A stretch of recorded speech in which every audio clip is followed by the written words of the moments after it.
दोस्तों, दिल्ली स्तब्ध है और दिल्ली ही नहीं, मुझे लगता है कि सरकारों में और राजनीति में रुचि लेने वाला देश का हर तबका स्तब्ध है। दिल्ली में हुए इस अपराध और भ्रष्टाचार के कांड पर जो अरविंद केजरीवाल के द्वारा किया गया है, भारतीय राजनीति के इतिहास में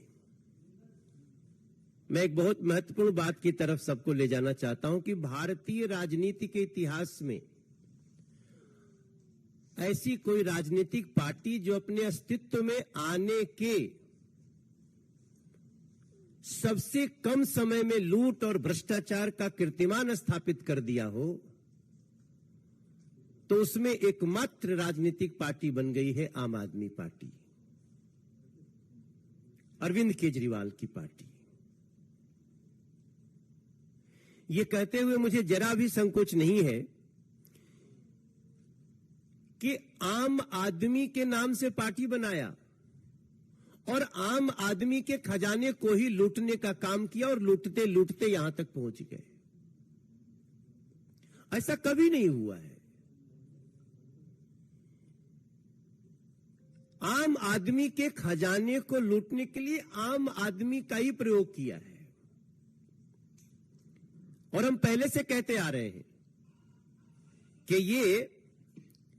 जितने भी घोटाले दिल्ली सरकार के हुए हैं, इसमें कोई जेल में हो या जेल में जाने वाला हो या जांच के घेरे में हो, ये सबका अगर कोई सही मायने में किसी के इशारे पे हो रहा है तो अरविंद केजरीवाल के इशारे पे हो रहा है। मुझे लगता है कि जहां तक दिल्ली के राजमहल के भ्रष्टाचार का मामला है, मैं नहीं, दिल्ली के लगभग हर लोग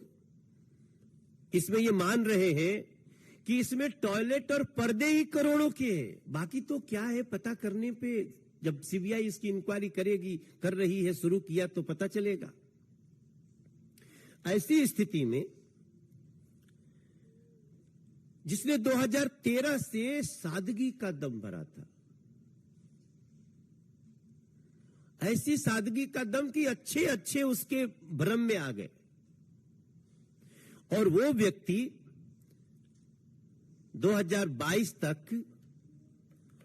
राजमहल में रहने का सपना देखता हुआ उसको सही करने के लिए क्या क्या नहीं कर डालता है। जब 2022 कहते हैं, 21 कहते हैं, 20 कहते हैं, याद आता है तो इंसानियत को रौंदने वाली एक ऐसी कुकृत्य का दर्शन होता है जब देश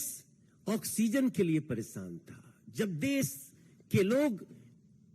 अपने आमने सामने घर के लोगों को प्राण छोड़ते हुए देख रहे थे, कोई चारा नहीं चल रहा था, जहां एक दूसरे को बचाने के लिए दुआओं का भी समंदर था, उस समय एक अरविंद केजरीवाल नाम का व्यक्ति दिल्ली का मुख्यमंत्री अपना राजमहल बनाने में लगा था। कैसा वो दिल, कैसा वो मन, कैसी वो सोच, ये सारी चीजें इस सीबीआई की जांच शुरू होने के बाद याद आ रही है। हमें इस मामले में सीबीआई की जांच की मांग हम लगातार कर रहे थे, क्योंकि जब सीबीआई जांच करेगी तभी उन सारी चीजों का पता चलेगा कि रात में क्यों किसी अधिकारी के कमरे को खोल करके वहां से फाइल चुराने की कोशिश हुई, साक्ष्य को नष्ट करने के प्रयास हुए। ऐसी स्थिति में हम उम्मीद करते हैं कि इस जांच से जनता के सामने राजमहल की सच्चाई आएगी। और राजमहल घोटाले की जांच इसलिए भी जरूरी है, वो सभी लोगों से मैं बताना चाहता हूं, क्योंकि सीएम बंगला निर्माण के लिए टेंडर जारी करने के नियमों का जो उल्लंघन किया गया वो किसके इशारे पे किया गया, ये जानना बहुत महत्वपूर्ण है। केजरीवाल ने टाइप 7 की पात्रता से कहीं बड़ा अधिक घर बनाने के लिए जो कार्य किया वो किसके इशारे पे, किसके सह पे किया गया, ये सीबीआई की जांच से पता चलेगा। जांच से यह भी पता चलेगा कि किसके निर्देश पर पीडब्ल्यूडी अधिकारियों ने ऐसे भवन निर्माण के लिए छोटे छोटे टेंडर जारी किए, किसके इशारे पे। यह भी पता चलेगा कि फर्निशिंग सामग्री के अलावे भवन निर्माण सामग्री के साथ साथ फर्श के पत्थर, लकड़ी के काम की दर और गुणवत्ता को किसने मंजूरी दी, ये सारी बातें पता चलेंगी। और सब कुछ देखते हुए मेरे जहन में जो बात आती है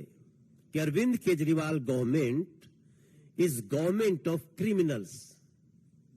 run by criminals in a manner of criminals. हम बहुत बार करप्शन की बात करते हैं, लेकिन आज हमें यह सब कुछ देख के लगता है कि ये गवर्नमेंट अपराधियों के द्वारा चलाई जा रही है और सीबीआई की जांच इसमें सही मायने में तह तक जाकर के ऐसे लोगों को सजा दिला पाएगी, ऐसा मेरा विश्वास है।